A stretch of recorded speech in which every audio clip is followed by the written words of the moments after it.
Hello everyone, this is Defense Politics Asia, and this is the Frontline Changes report for the past 24 hours for the day of 1255 for the 1st of August. And yesterday we have a very lackluster day, which was 615, 6.15 square kilometers. Today is a huge one. A lot of crazy, huge, important frontline changes today. So first thing first, we're just going to jump straight over to the Kupyansk front. So this is Kupyansk, and over in Stepová Oleksiivka, the Russian forces have advanced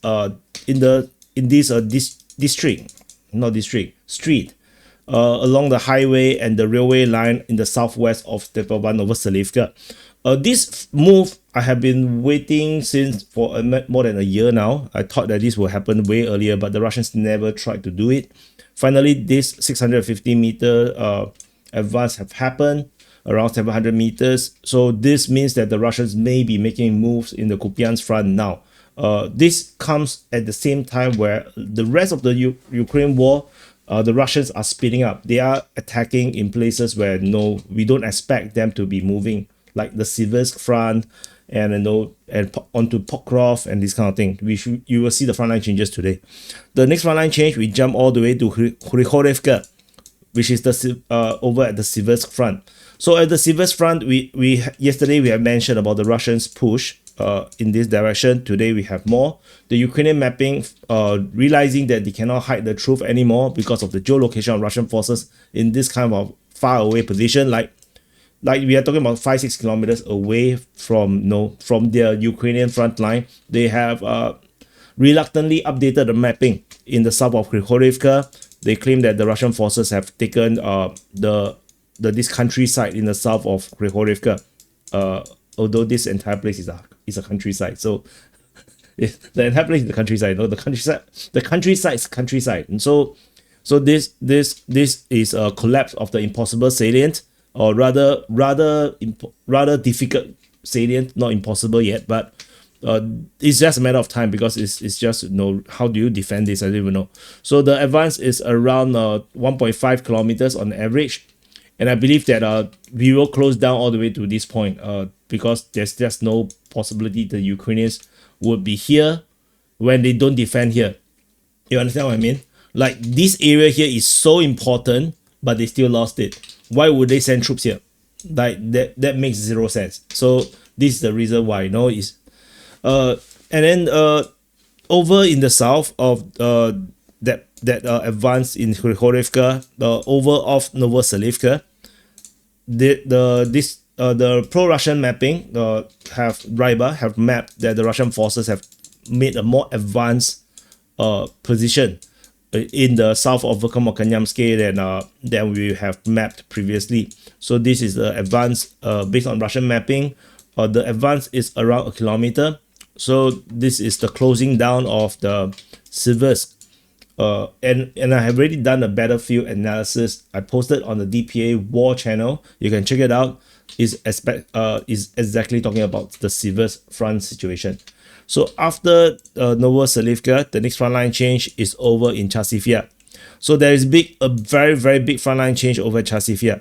The Ukrainian mapping Deep State UA, after seeing that this region here has been flag raised by the Russians, they claim that Chasiv Yar is not captured. So literally that's what they say. The Chasiv Yar is not captured is fake news. But then they map that the Russians have captured this area here. So the entire central part of Chasiv Yar, the build-up area, is entirely lost, and the Russian forces have taken firm control of a huge chunk of this forest of Chasiv Yar.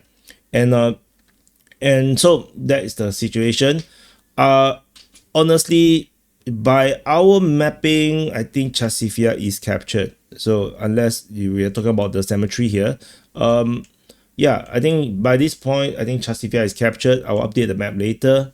So in case you do not know where are all the acnes and pimples, is here. The pimples are here. I have now separated the layers in case you do not know, and so I will map it later. And this chunk here is 1.17 square kilometers. The advance is around 1 kilometer on average. So this is slow, but because it's a forest, so it will take some time. And but the this salient is going to close up. It's going to straighten, just like in the Siversk front. The Russians is going to close up this salient entirely and straighten the front line. After Chasiv Yar, it's going to be another shocker. It's over in Toretsk. And in Toretsk, we have a massive Ukrainian mapping update by Deep State UA. They have mapped that this place that they refuse to say that they have lost is now updated. So Ukrainian mapping have updated that all the outskirts around Shebeniivka, from the east to the south and southeast, yeah, is all now taken by the Russian forces, and the eastern part of Shebeniivka, sorry, the SBU. I say things that they don't want us to say, but the eastern part of Shebeniivka is now taken by the Russian forces. They have penetrated into it. In the deepest place is around 2 kilometers advanced. I would say on average is around 1 kilometer on average. The advance of the Russian forces. Like I said, the Russians are now speeding up their operations. They are capturing more grounds, and I believe this might have something to do with the pressure that's putting on by the United States sides. Donald Trump is putting some deadlines and whatnot, and I believe that the Russians are trying to put on a show to show the world and to show Donald Trump that the ground war, the military war, has been lost by the Ukrainians. There is no settlement. There is no peace deal. It's only term of surrender that is expected from the Russians of the Ukrainians, because the war is lost by the Ukrainians. I think this is the message they want to send. The Ukrainians have not lost the war yet, but if by the end of this month exactly come as per what we expected, that there's a total collapse of the front line, because that's our prediction or our analysis of when it might be happening, then we probably will see the Russians holding their grounds, and they don't give a damn about what the Americans say. They will capture the whole of Ukraine, and the United States can't do anything, because NATO cannot enter the war without risking World War III, and Ukraine don't risking World War III over. So anyway, the southern part of Shebeniivka is now taken, and then you have the eastern part also penetrated. So the Russians are now going to pincer the place. It's going to be straightened and then straightened.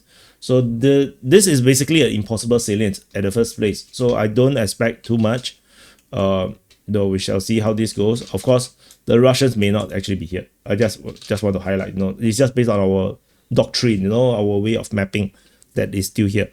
So after Shebeniivka's 2.54 plus square kilometers captured, the next frontline change is over in Pokrov. In Pokrov, another crazy frontline change. Check this out. So geolocation of Russian forces over here. So there is this drone footage showing two soldiers. They are reconning down the street, and this is only two soldiers. However, it's reported to be Russian soldiers based on the source. The source says that they are Russian soldiers. And if this is true, which I believe is true, because we already have this weird situation here already, so there is this possibility that small squads of Russian soldiers have already been penetrating, and the Ukrainian forces may have already retreated out of the region to avoid getting ambushed or whatnot. We do not know. Of course, I try not to do too much analysis, but anyway. This means that the Russian forces have secured everything up to this point. So that include the capture of Leonitovich, Bifrove. This southern area, which is just open ground, cannot be reached anymore by the Ukrainians. So this has been captured by the Russian forces.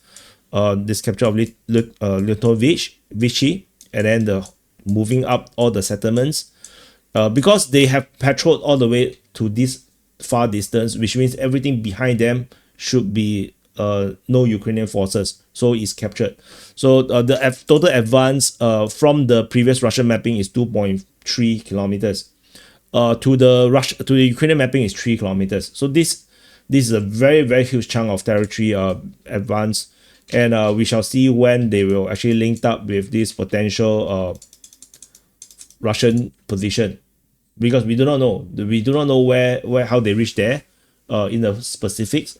This is just geolocated. Russian troops getting bombarded.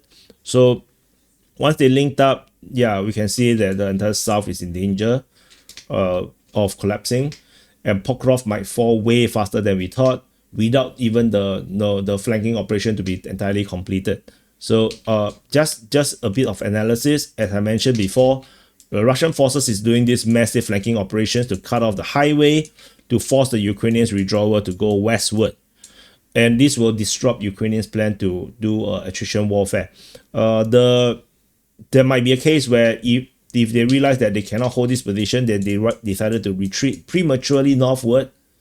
That would be also stupid because you are doing attrition war. You shoot attrition there, the Russians in the cities. But yeah, manpower problem. So I'm not sure what the Ukrainians can do right now if you have no manpower, but yeah, that's what it is. So that's the frontline change over in Pokrov. The next frontline change is over at Udashn. So this is actually a very belated mapping. It's updated some day ago, long time ago, actually very long time ago. And I missed it. This is by the Ukrainian mapping. And I have kind folks in the comment section keep reminding me about it, and I keep forgetting about it. So yeah, now I remembered. I just updated this before I started recording because I suddenly remembered. So at Udashn, Russian forces actually have captured the tree lines around the south of Udashn.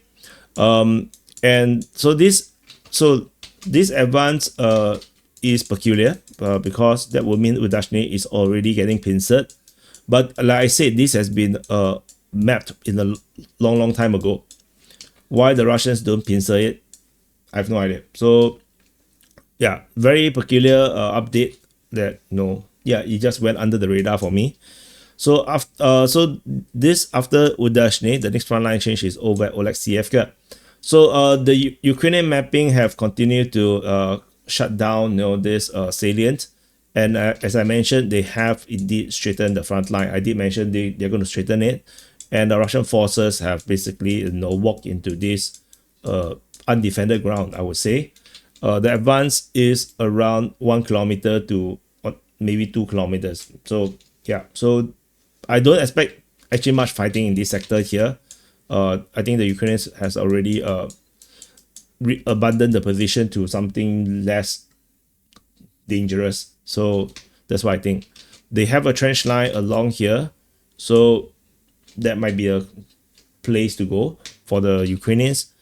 After Oleksiivka, 5.68 square kilometers captured, the next frontline change is over at Andrefka, and the Ukrainians continue to do this kind of weird shit on their map. Like, so now the Russians have extended the wind farm down. Like, it now looks like a fan or something. No, and this of course makes no sense.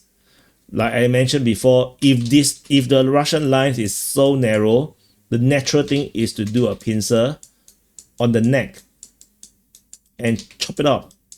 Why is this not done? The reason is because they are not there at all. This is just cope. The most likely situation is that the Russian line is already like this. That's all. If they are here, they should pincer it. Like, it's just basic. It's just basic. Like, yeah, you should chop off the neck. Chop the neck of the snake to chop off the head. If not, the snake is going to have two heads. You see, that's how two-headed snakes come from. It's because people don't chop off the neck. So you see, so now you learn something. Survival skill. Because World War III is coming, right? So now you know how to farm snakes. So you're gonna have unlimited meat to eat. So anyway, that's all from this. This is just a stupid update. I'm not sure. Anyway, it's 1 kilometers plus. So clearly the Ukrainians are not there as well. This is two impossible salients.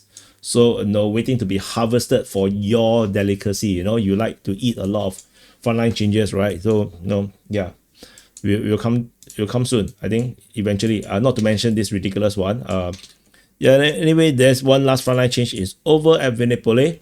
South of Shevchenko, the Ukrainian mapping have straightened the front line. This salient is gone, corroborating Russian claims that the Russian forces have secured the south of Shevchenko or the north of Vinipulate. So this advance is around 1.2 kilometers. strengthening the front line. So pretty expected. And let's go into the calculation. So yesterday it was 6.15 square kilometers. I attribute it to Friday effect. Yeah, people don't work on Fridays, I think. I'm not sure. So after that, the biggest frontline change is at Pokrov, because of this big penetration as well as the Udashn one. But minus the Udashn, which it was a delayed thing, then the big one is at Oleksiivka, strengthening of the front line, and over at Siversk, where the front line is collapsing. So Siversk front is collapsing. The entire front has cracked. Although the collapsing doesn't mean the whole front line will disappear. It's just that the Russians is now going past the main chunk of the buffer zone, and they're going into the most treasured part of Siversk, the private part. So anyway, the private part of Siversk will be our background here. So the Ukrainians did not capture anything in the past 24 hours. No further updates on their breakthrough and heroics in the Sumy front. The Russians captured 0.43 plus 6.63 plus 1.17 plus 2.67 plus 7.74 plus 5.68 plus 1.42. The total area captured is 25.74 square kilometers. So we are back onto the 20 square kilometers plus range. So anyway, so that's it. Happy birthday to you if your birthday today, and have a great weekend. And yeah, that's the Frontline Changes report. And I welcome military summary back to the routine. There goes my holiday. Yeah, there goes my high viewership. Yeah. So anyway, no ill intent. No, I know Dima personally as well. We talked quite a bit long time ago. Yeah, but anyway, that's it. Thank you for watching, and I'll see you guys in the next update.